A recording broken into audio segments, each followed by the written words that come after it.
इस कार्यक्रम के पुण्यार्चक हैं स्वर्गीय पंडित श्री रतनलाल जी बैनाड़ा की स्मृति में बैनाड़ा उद्योग लिमिटेड, आगरा।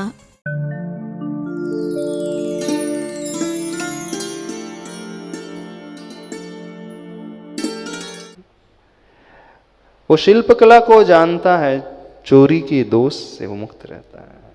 कुम्हार कभी चोरी नहीं करता,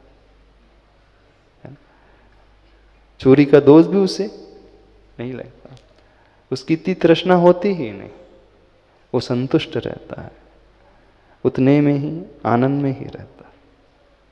और आप हों इतने बड़े बड़े, उसके दोष से रहित नहीं रहते कभी। कौन से दोष से? आप समझदार हो,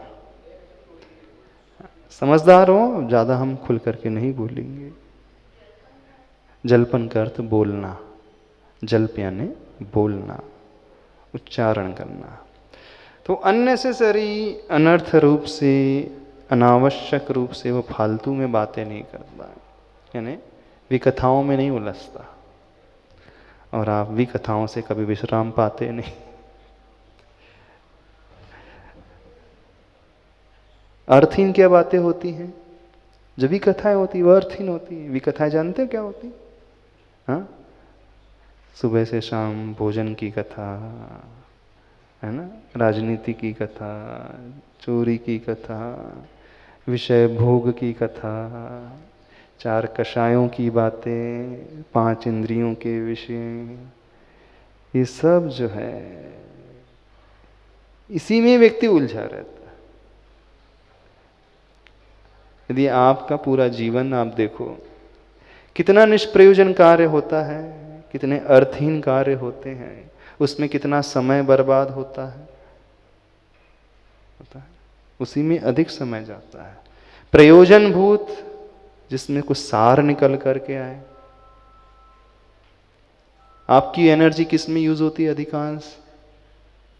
धर्म ज्ञान में, भगवान की कथा करने में, तत्व चर्चा में, समय सार की कथा करने में, किसमें?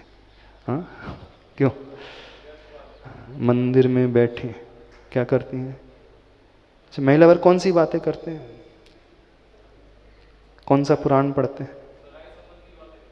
सगाई संबंधी की बातें, और एक निंदा पुराण। निंदा पुराण नहीं होता, उसका स्वाध्याय होता है कि नहीं? निंदा पुराण का स्वाध्याय नहीं होता? हाँ, अरे सबसे ज्यादा इंटरेस्ट तो उसी में आता है।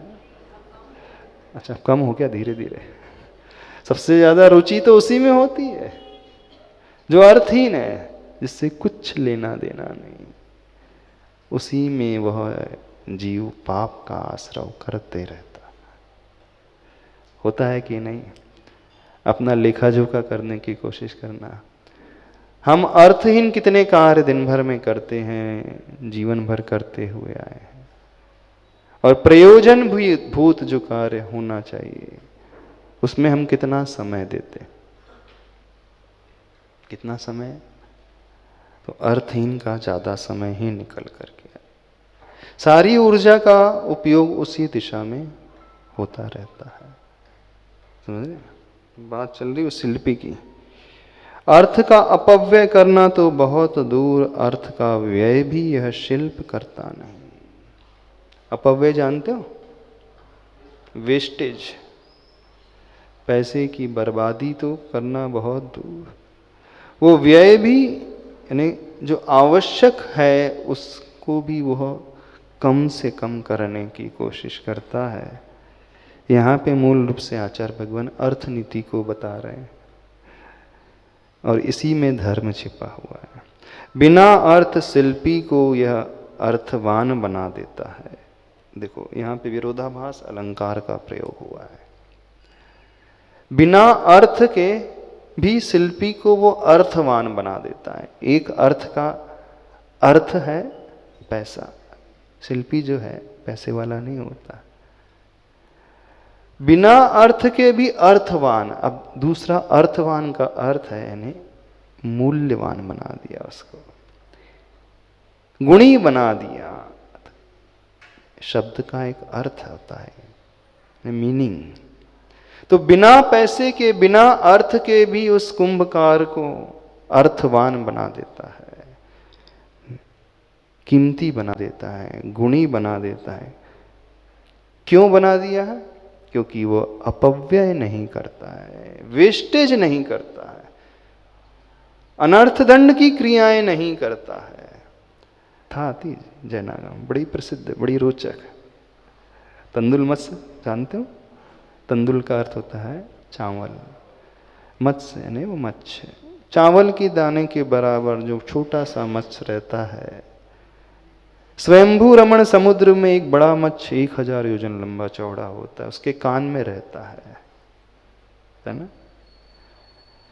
जब मगरमच्छ सोता है तो उसका मुख खुला रहता है, खुले मुख में बहुत सारी मछलियां आती जाती रहती हैं, और वो कान में बैठा हुआ मत्स्य जो मन वाला है, भले ही चावल के दाने बराबर छोटा है, पंचेंद्री है, संगी है, वो देख सकता है, सोच सकता है, विचार कर सकता है, वो देखते रहता है सारी क्रियाओं को।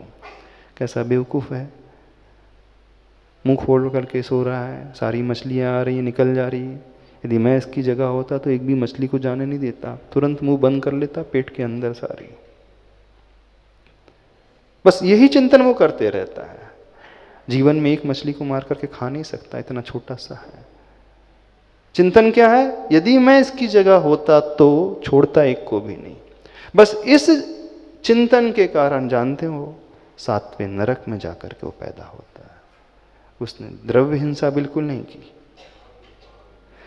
द्रव्य हिंसा, द्रव्य से पाप, द्रव्य से कोई गलती बिल्कुल भी नहीं की, और कर भी नहीं सकता वो, क्योंकि उसकी काया इतनी छोटी, इतनी सूक्ष्म होती है। लेकिन भावों के माध्यम से वो 7वें नरक चला जाता है। कितने लोग तंदुल मत्स्य की भांति हैं। यदि मैं प्राइम मिनिस्टर होता तो ये कर लेता, मैं मुकेश अंबानी होता तो ऐसा कर लेता, मैं वहाँ प्लॉट खरीद लेता तो इतना हो जाता, वहाँ दुकान आ जाती तो इतना हो जाता, मैं वो गाड़ी खरीद लेता तो इतना हो जाता, मैं ऐसा कर लेता तो वैसा हो जाता। कर कुछ पाओगे नहीं जिंदगी भर में, क्षमता है नहीं बिल्कुल भी। छोटी सी दुकान कर रहे हैं और चिंतन की धारा में क्या चल रही है? मुकेश अंबानी। तुलना किससे चल रही है? टाटा से, बिल गेट्स से, प्राइम मिनिस्टर से। यदि मैं सचिन तेंदुलकर होता तो मैं वो हीरो होता, वो हीरोइन होती, वो होता, XYZ। 24 घंटे में कितने बार आप तंदुल मत्स्य बन जाते हो? देख लेना, सोचना। आपको उस तंदुल मत्स्य पे हंसी आती है, 7वें नरक चला जाता। बेवकूफ कहीं का, कुछ भी नहीं किया फिर भी 7वें नरक पहुंच गया। आप तो बहुत बड़े समझदार हो ना। तंदुल मत्स्य की भांति तो कभी सोचते नहीं होंगे? सोचते हो? कितने बार नहीं सोचते होंगे ये बता दो? दिन भर में कितने बार उस तंदुल मत्स्य की भांति नहीं बन जाता? तो वो ही निष्प्रयोजन जो चिंतन है, वो अर्थहीन जो चिंतन है, वही सबसे ज्यादा पाप का आश्रय कराने वाला होता है। इस बात को समझना। क्यों पंचम काल के मनुष्य नरक जाएंगे अधिकांश? सिर्फ इसलिए अननेसेसरी अनर्थ दंड की क्रियाएं 24 घंटा मानसिक रूप से चलती ही रहती हैं। किसी दृश्य को देखा तो उसकी मन की यात्रा देखो कैसे कैसे हो जाती शुरू। किसी लीडर को देख करके उसकी मन की यात्रा, बिजनेसमैन को देख करके मन की यात्रा, एक सुंदर घर को देख करके मन की यात्रा, उसका चिंतन, किसी गाड़ी को देख करके उसका चिंतन, किसी शॉप को देख करके, कुछ भी देख करके वो तंदुल मत्स्य की भांति ही अपने आप को बना लेता है। नहीं बना लेता, नहीं बना लेते आप अपने आप को। दिन भर में कितने बार, कितनी देर वो चिंतन चलता है। फिर जब बाद में भव में, अगले भव में फल मिलता है, वो कुअवधि ज्ञान से जानता है, जी मैं यहां कैसे। फिर आपस में वार्तालाप होता है, अच्छा तुम वो सोच रहे थे ना, हो गया। फिजिकली कुछ नहीं कर सकते, शारीरिक रूप से इतने पाप कर ही नहीं सकता, कोई भी नहीं कर सकते। लेकिन मानसिक रूप से देखना, सोना कितना हो गया? क्या भाव चल रहा सोने का? क्या भाव चल रहा? हाँ 70। जितना काश जब 25,000 रुपये तोला था तो 50 तोला 100 तोला लेकर के रख लेता तो कितना अच्छा होता।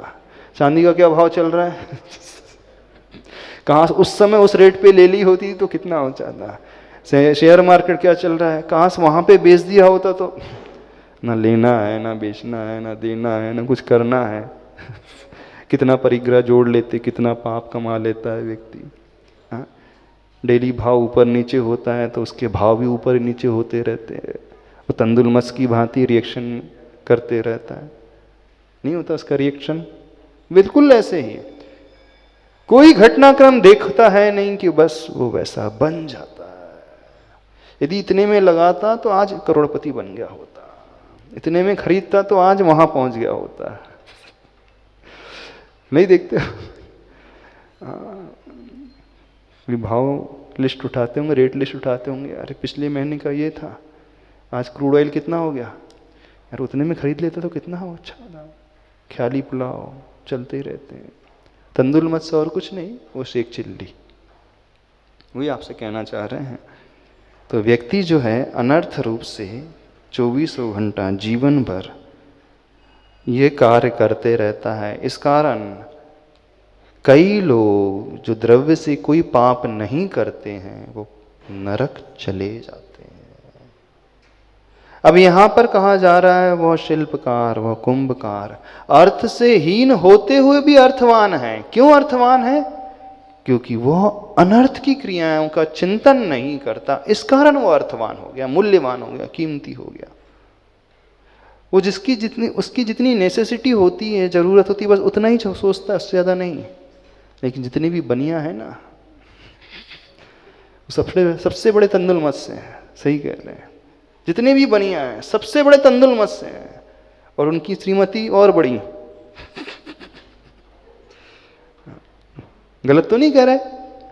यदि हम गलत कह रहे तो हमें बता दो आप।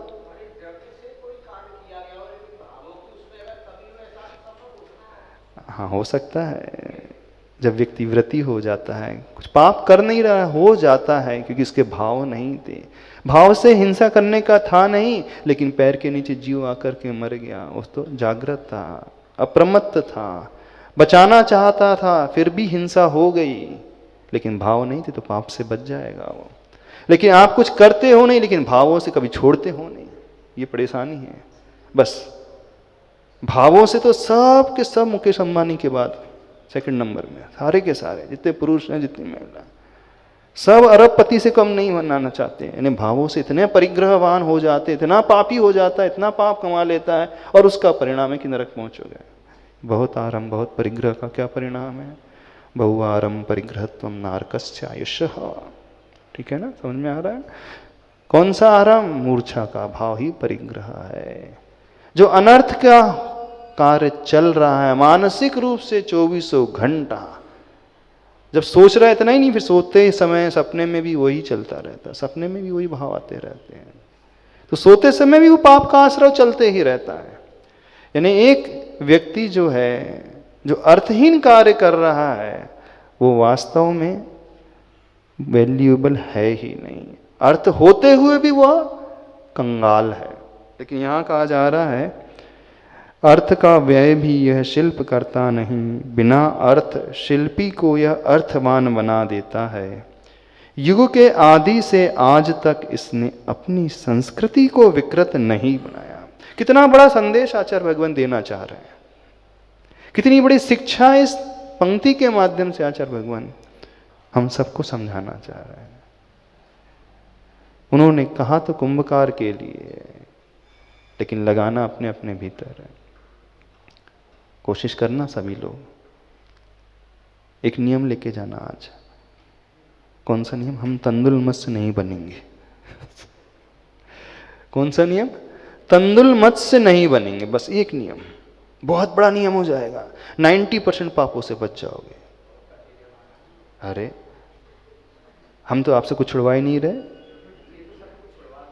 अरे कुछ भी नहीं छुड़वा रहे। जितना आप व्यापार करते हैं करो, खूब करो, खूब खाओ, खूब पियो, खूब ऐशो आराम करो, जितना आप द्रव्य रूप से कर सकते कर लो, चलो कोई चिंता नहीं। लेकिन अननेसेसरी नहीं करना, बस इतना कर रहे हैं। अननेसेसरी तो मना कर रहे हैं, और तो कोई जो जो आपके लिए नेसेसरी है वो करो ना, उसके लिए तो बिल्कुल भी मना नहीं करें। जो आवश्यक है करो। चलो आवश्यक के अलावा भी आप ऐशो आराम से जीना चाहते हैं जी लो, चलो खूब खर्चा करना चाहते हैं कर लो, लेकिन अननेसेसरी नहीं करना, अननेसेसरी सोच लाना नहीं। जितनी क्षमता उतना ही करना, बस इतना तो कर सकते हैं। इतना कर लोगे तो 90% पाप से बच जाओगे, नरक जाने से बच जाओगे। क्योंकि द्रव्य से पाप ज्यादा नहीं करता व्यक्ति, भावों से। एक थोड़ा कठोर प्रश्न पूछ ले, एकदम पिंच कर जाएगा। सभी स्वदार संतोष ही बैठे हैं यहाँ पे, स्वदार संतोष व्रत के धारी बैठे, यानी एक ही पत्नी, अपनी पत्नी तक संतुष्ट है ना सभी लोग। ऐसा नहीं कि 2-4 पत्नी वाले भी हैं, 2-4 शादी वाले बैठे हैं यहाँ, 10-20 शादी वाले, 10-20 पत्नियां वाले। नहीं, द्रव्य से तो एक ही है, अब हम भावों की पूछ रहे हैं। हाँ, सबसे बड़े पाप कब कमाता है व्यक्ति, बता दे। सबसे बड़ा काम एक वो जो भाव हिंसा करता है, और एक भाव कुशील का सेवन करता है। द्रव्य से तो सब एक पत्नी व्रता ही है, लेकिन भावों से जब जब मोबाइल खुलता है ना, कितनी हो जाती होंगी पता नहीं, 96,000 से ज्यादा होंगी सबकी। चक्रवर्ती के 96,000 होती होंगी, जितने बैठे हैं 96,000 से ज्यादा नहीं होंगी। हाँ बताओ सत्येंद्र जी, आप बता दो। हाँ आप बता दो। अरे द्रव्य की बात नहीं कर रहे, भाव की बात कर रहे हैं। द्रव्य से तो सब सोदार संतोषी एक पत्नी व्रता बैठे हैं, और ये भी कोई दूध की धुली नहीं है। ये पति की लिम कह रहे थे, पत्नी की, ये भी कोई दूध की धुली नहीं है। ये सब एक पतिव्रता धारी है। हाँ द्रव्य से तो एक पतिव्रता धारी है, भावों से जब जब कोई दृश्य देखता है व्यक्ति, मोबाइल खोलता है, मूवी देखता है, किसी को देख करके देखो चिंतन की धारा कैसी फूटती चली जाती है, वो बहता चला जाता है। लोगों को बड़ा आश्चर्य होता है, 96,000 आनी रखता चक्रवर्ती। हमको बड़ा आश्चर्य था, उसकी तो 96,000 ही है। यहां कितनी पंचम काल में कितनी है बताओ, आप लोग बताओ, आप ही बताओ भाई, हमें तो पता नहीं, हम आप ही से पूछ रहे हैं, अंदर की पोल पूछ रहे हैं। हाँ अंदर की बात पूछ रहे हैं। तो देखो कुशील का पाप वो कैसे कर लेता है, चाहे वो पुरुष वर्ग हो चाहे महिला वर्ग हो, दोनों ही। अच्छा अच्छा, वो पूछ रहे जैसे टीवी सीरियल देख रहे हैं, पिक्चर देख रहे हैं, हाँ तो उसमें आप सीता की तो कल्पना करते नहीं होंगे, सीता देवी हैं, रामचंद्र जी बन करके आए हैं, बढ़िया बहुत अच्छे से, सती सावित्री बन करके आ गई है।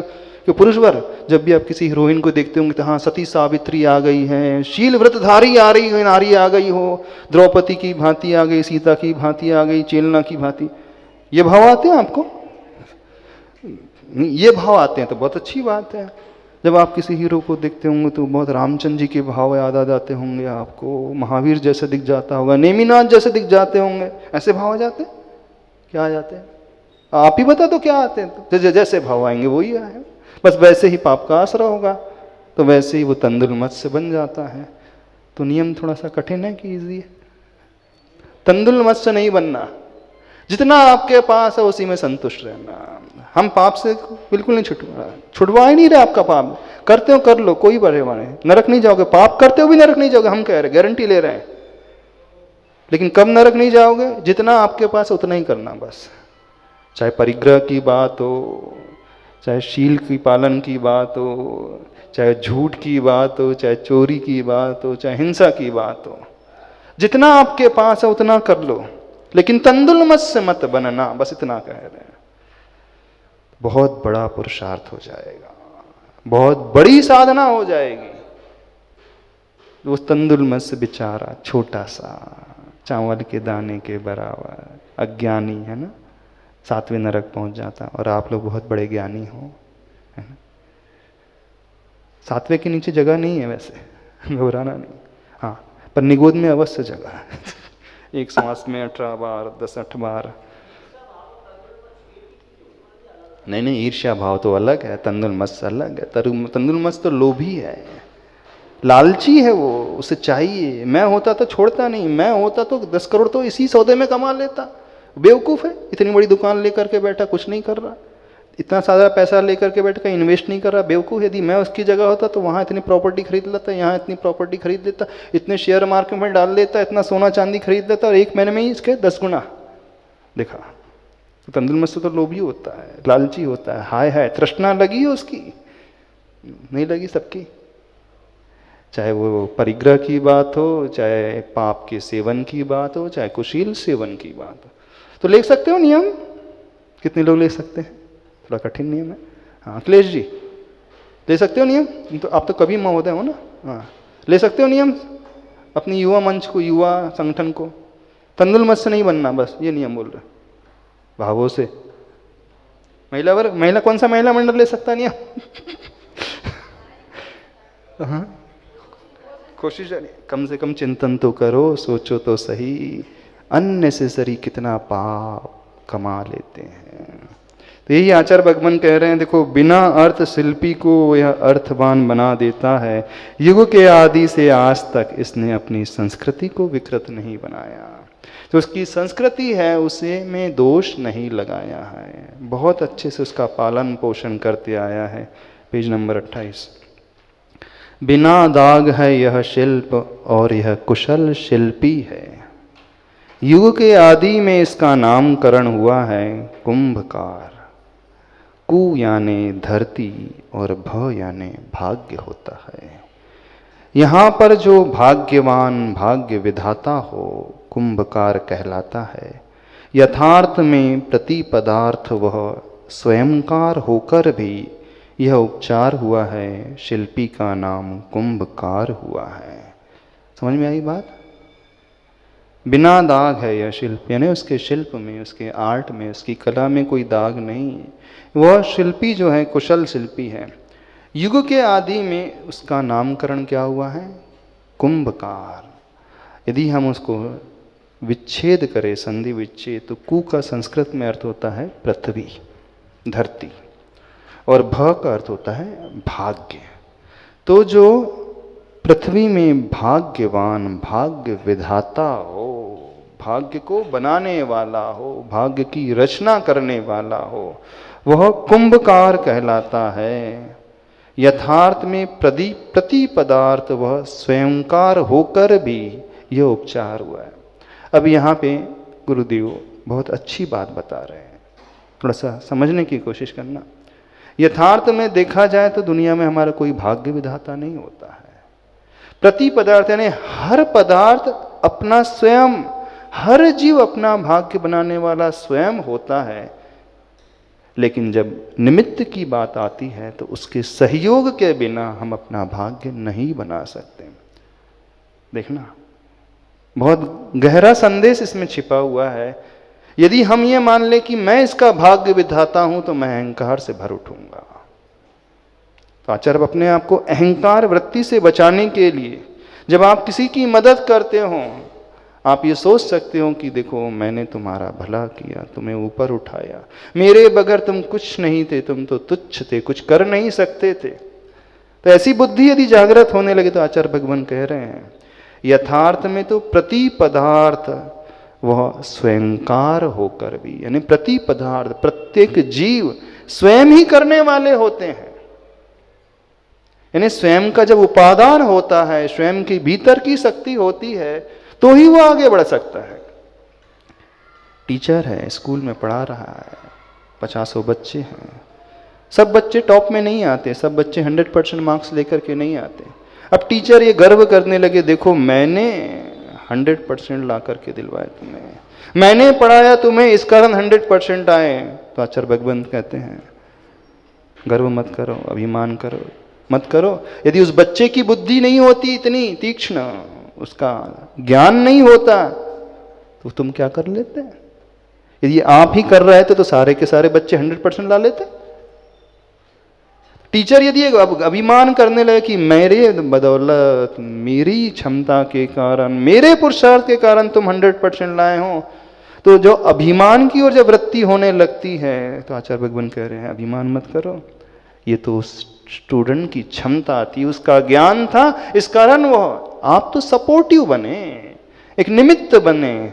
तो निमित्त के रूप में तो ठीक है, लेकिन कैपेसिटी तो उसकी स्वयं की थी, क्षमता तो उसकी स्वयं की थी, जिसे हम कैपेसिटी कहते हैं, क्षमता कहते हैं। वही साहित्य में, शास्त्रों में उपादान का नाम पाता है। उपादान मतलब हमारी आंतरिक क्षमता, हमारी अंदर की कैपेसिटी।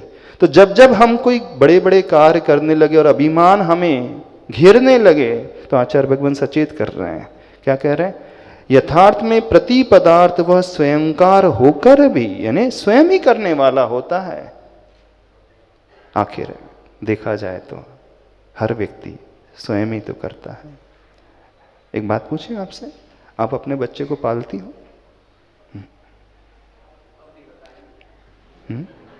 आप पालते हो, आप बड़ा करते हो? हाँ, आप भोजन खिला सकते हो, दूध पिला सकते हो, लेकिन बेटे को स्वयं पचाना पड़ता है। आप उसके भोजन को पचा नहीं सकते, ये उसके अंदर की शक्ति है भोजन को पचाने की। आप उसके लिए भोजन ला करके दे सकते हो, सारी सुविधाएं जुटा सकते हो, लेकिन अंदर उसके पास शक्ति होगी तो ही बढ़ेगा। नहीं तो जिस बच्चे का लीवर कमजोर होता है, देख लेना, कितना भी खिलाओ, कितना भी पिलाओ, वो नहीं बढ़ पाता है। तो इस अभिमान में मत रहना कि आप उसको पाल रहे हैं। सबसे कह रहे इस अभिमान में मत रहना कि आपने अपने बच्चों को बहुत कुछ दिया है। अरे वो तो स्वयं पुण्य लेकर के आता है, अपना उपादान स्वयं लेकर के आता है, आप उसमें सिर्फ निमित्त बनते हैं। ये निमित्त की बात अपनी दृष्टि में लेकर के आ जाना, यह बात कह रहे हैं। तो जब जब हमें अभिमान ग्रहण करने लगे, अभिमान घेरने लगे, तब तब आपसे कह रहे हैं, आचार्य भगवान कह रहे हैं, ऐसी बात यदि जागृत होने लगे तो उस समय क्या सोचना, वास्तव में तो सभी पदार्थ, प्रति पदार्थ स्वयंकार होते हैं, अपनी क्षमता से आगे बढ़ते हैं। हम कहाँ बढ़ाने वाले होते हैं? हम नहीं बढ़ाएंगे तो कोई और आ जाएगा बढ़ाने के लिए। आप नहीं खिलाओगे तो कोई और खिला देगा। वे बच्चे भी पल जाते हैं जिनकी माँ नहीं होती है, बढ़ जाते हैं, आगे बढ़ जाते हैं, अच्छे से अच्छा सीख जाते हैं। यदि माँ से बच्चा दूर भी हो जाए, अनाथ आश्रम में भी पल जाता है। यदि भ्रम हमें पालने लगे, भ्रम यदि हमारे भीतर पैदा होने लगे कि हम ये कार्य कर रहे हैं, चाहे बच्चे का हो, चाहे कोई समाज का काम हो, चाहे कोई बड़ा कार्य हो, ये भ्रम हमारे भीतर उत्पन्न होने लगी, हम करने वाले हैं, तो आचार्य भगवान तुरंत सचेत कर रहे हैं। यथार्थ में प्रति पदार्थ स्वयंकार होकर भी ये उपचार हुआ है, शिल्पी का नाम कुंभकार हुआ है। यानी हर मिट्टी में अपनी शक्ति थी घड़े बनने की। उपचार से कहा जाता है कि कुम्हार है वो बनाने वाला है, ताकि कुम्हार को, कुंभकार को अभिमान न पैदा होने पाए। समझ में आ रही बात कि नहीं? तो यहाँ निमित्त और उपादान की बात चर्चा की गई है। जब जब हमें अभिमान पैदा होने लगे तो तुरंत हम निमित्त को देखें। हाँ, यदि टीचर नहीं पढ़ाते, पुस्तक नहीं होती, तो मैं कहाँ से पढ़ पाता? और टीचर अभिमान करने लगे तो उससे कहा जाएगा बच्चे में ज्ञान नहीं होता, तुम क्या कर लेते? करते होते तो सारे बच्चों को करा देते। समझ रहे हो कि जब जब अभिमान पैदा होने लगे तो हम निमित्त की ओर देखिए। हाँ, हमारे लिए बड़ों ने सपोर्ट किया है। और जब तक दीनता आने लगे, हीनता आने लगे, तब उपादान की ओर देखना। नहीं, जब वो कर सकता है तो मैं क्यों नहीं कर सकता? हाँ, स्वयं के कुंभकार, लेकिन क्रेडिट देने में निमित्त को देना, और अभिमान से बचने के लिए भी उसकी सहायता से। कर्तव्य बुद्धि है तो वो उसका पुण्य था, इस कारण वो आगे बढ़ा। समझ रहे हो? चलो आगे चले। हाँ, अब शिल्पी ने कार्य की शुरुआत में ओंकार को नमन किया और उसने पहले से ही अहंकार का वमन किया है। जब भी कोई कार्य शुरू किया जाता है तो मंगलाचरण किया जाता है। ओंकार को नमन, ओंकार का उच्चारण। ओंकार का क्या अर्थ होता है? ये बीजाक्षर है, पंच परमेष्टि वाचक, अरिहंत, अशरीरी, आचार्य, उपाध्याय और मुनि मिल करके 5 अक्षर मिला दें तो अरिहंत का अ, अशरीरी यानी सिद्ध परमेष्टि का अ, आचार्य का आ, उपाध्याय का उ और मुनि का म, सबकी संधि कर दी जाए तो ओम बन जाता है। यानी उस ओम में पंच परमेष्टि समाहित हो जाते हैं। तो वो घड़ा निर्माण कर रहा है तो सर्वप्रथम क्या किया उसने? ओंकार की ध्वनि की। ओम करते हो कि नहीं? मात्र इतना ही नहीं, अहंकार का वमन भी किया। आप लोग सिर्फ एक ही चीज करते हैं, ओंकार का उच्चारण करते हैं। दोनों चीजें नहीं होती हैं। ओंकार का उच्चारण तो हो जाता है, प्रभु का स्मरण तो हो जाता है, प्रभु का नाम लेना तो हो जाता है, लेकिन उसने पहले से ही अहंकार का वमन किया है। यानी जो हमारे भीतर भरा हुआ है पहले उसको, वमन मतलब होता है वोमिटिंग, उल्टी। उल्टी यानी निकालना, जो भरा है उसे फेंक देना। तो किसे फेंकना है निकाल करके? अहंकार के भाव को। तब वो ओंकार का उच्चारण सार्थक सिद्ध होगा। अभी कैसा होता है सबका? ओंकार का उच्चारण तो होता है लेकिन अहंकार भी साथ में चलता है। तो वो ओंकार अहम से मिल जाता है, और जहां ओंकार अहम से मिल गया तो बेड़ा गर्क हो जाता है। नहीं हो जाता? फिर आप शिकायत करते हैं, हम भी इतना ओंकार का उच्चारण करते हैं, इतनी पूजा करते हैं, इतना पाठ करते हैं, इतनी जमाला फेरते, कुछ होता जाता है नहीं। होगा कैसे? कि आपने ओंकार को तो याद किया लेकिन अहंकार को तो छोड़ा ही नहीं। ओंकार के बोलने के पहले उसने अहंकार का वमन किया, ये कहा जा रहा है। तो पहले अपने अहम को छोड़ो। छोड़ोगे? नहीं छोड़ोगे, नहीं छोड़ पाओगे। कर्तृत्व बुद्धि से मुड़ गया है वह, और कर्तव्य बुद्धि से जुड़ गया है वह। Page number 29। हाँ हाँ, यह मुड़न जुड़न की क्रिया हे आर्य कार्य की निष्पत्ति तक अनिवार्य होती है। बहुत गहरी बात कह रहे हैं। कर्तृत्व बुद्धि से मुड़ गया है और कर्तव्य बुद्धि से जुड़ गया है। दो बुद्धियां होती हैं, एक कर्तृत्व बुद्धि और एक कर्तव्य बुद्धि। अहंकार का वमन का मतलब हो कर्तापन के भाव को छोड़ना। कर्तृत्व बुद्धि क्या कहलाती है जानते हो? अहम कर्ता, मैंने किया, मैंने किया, मैं, जहां मैं आ जाता है वो कर्तृत्व बुद्धि कहलाती है। आप लोग यही कहते ना, मैं हूं। तो जहां मैं आ गया वो कर्तृत्व बुद्धि, और कर्तव्य बुद्धि में मैं समाप्त हो गया। मेरी ड्यूटी, कर्तव्य बुद्धि मतलब ड्यूटी, और कर्तृत्व बुद्धि में अभिमान। मेरे बगैर कुछ नहीं हो सकता, मैं ही करने वाला हूं, मैं ही धरने वाला हूं। यदि मैं ना करूं तो देख लो, आप लोग कुछ नहीं कर पाओगे। तो कर्तृत्व बुद्धि से मुड़ गया है और कर्तव्य बुद्धि से जुड़ गया है वह। हाँ, यह मुड़न जुड़न की क्रिया हे यार कार्य की निष्पत्ति तक अनिवार्य होती है। मुड़ना मतलब कर्तृत्व बुद्धि को, अहम की बुद्धि को छोड़ना, उसे नहीं देखना, और जुड़ना कर्तव्य बुद्धि यानी ड्यूटी की जो भावना है, मेरा ये कर्तव्य है, मुझे करना है, इससे जुड़ना। तो मुड़न जुड़न की यह प्रक्रिया हे आर्य कार्य की निष्पत्ति यानी जब तक कार्य समाप्त नहीं हो जाता, पूर्ण नहीं हो जाता है, तब तक यह मुड़न जुड़न की क्रिया होती रहती है और होना भी चाहिए, लेकिन हो नहीं पाती है। जहां कर्तव्य की बात आना चाहिए वहां कर्तृत्वपना आ जाता है, कर्तापन का भाव हो जाता है। सारी की सारी लड़ाई जो है मैं और मेरे पन की है। सारी की सारी लड़ाई किसकी है? मुझे नहीं पूछा गया, मुझे नहीं बुलाया गया, जबकि मैंने सब कुछ किया। ये धर्म के क्षेत्र में इतनी बड़ी लड़ाई क्यों हो जाती है? हमें एक बात बताओ, मेरा नाम ही नहीं लिया गया, मुझे याद ही नहीं किया गया।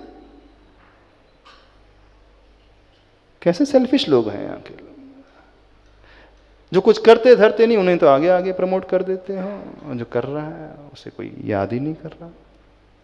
बुरा लगता है ना? यदि हमें बुरा लगने लगे हमारा नाम नहीं लिए जाने पर, तो नियम से मान लेना हम कर्तृत्व बुद्धि से ग्रसित हैं। हम चाह रहे हैं, अपेक्षा रख रहे हैं कि मैंने किया, मान लेना बुरा। जिसे जिसे बुरा लगता है हमें आगे नहीं किया गया, तो नियम है ये, वो कर्तृत्व बुद्धि से धसा हुआ है, फंसा हुआ है। और जो कर्तव्य मान करके करेगा वो भूल जाएगा, मेरा ये तो कर्तव्य था करना, मैंने कोई एहसान थोड़ी किया है। मैंने व्यवस्था की है चतुर्मास के लिए, तो मेरी ड्यूटी थी, मैंने एहसान थोड़ी किया। मैंने बच्चों को पाला दिया, कोई एहसान किया? मैंने बच्चों को प्रॉपर्टी दे दी, उसका हिस्सा दे दिया, तो क्या एहसान किया? मैंने उसकी सेवा की, तो क्या उसके ऊपर एहसान किया? लेकिन पहले वही भाव आ जाता है, मैं कर रहा हूं ना,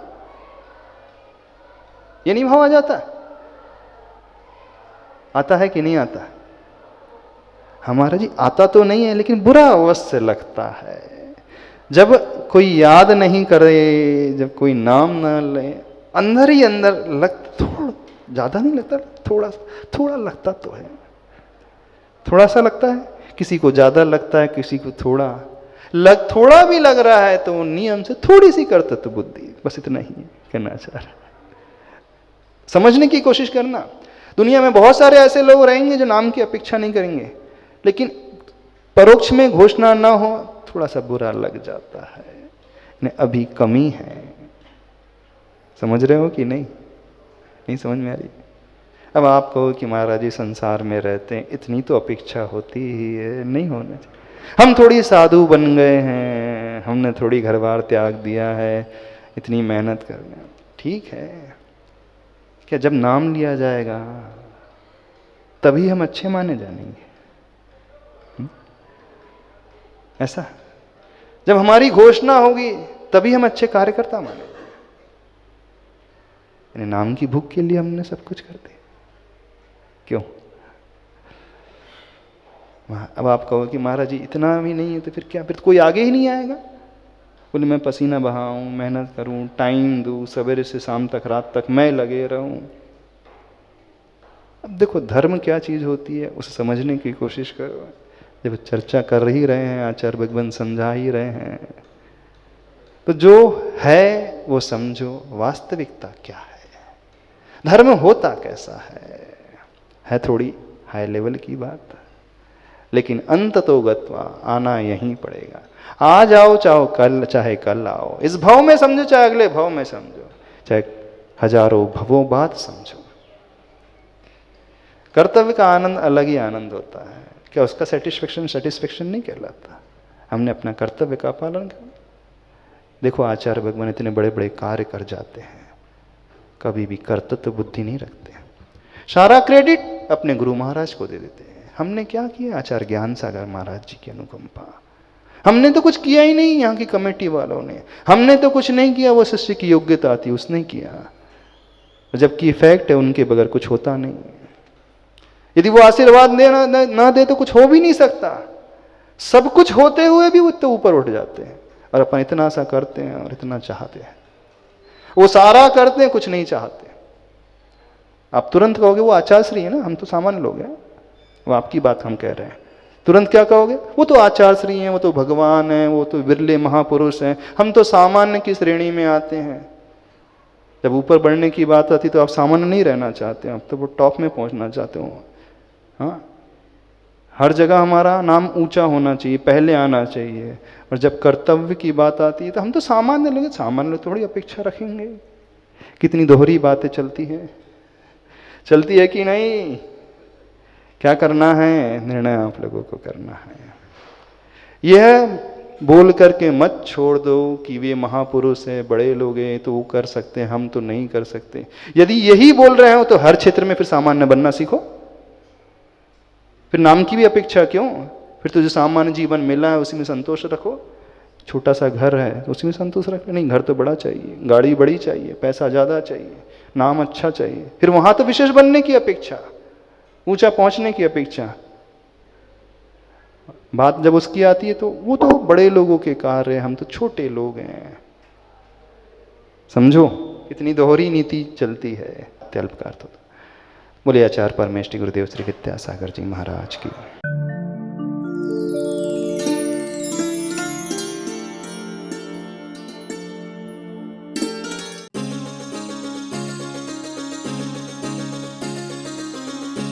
इस कार्यक्रम के पुण्यार्चक थे स्वर्गीय पंडित श्री रतनलाल जी बेनाड़ा की स्मृति में बेनाड़ा उद्योग लिमिटेड, आगरा।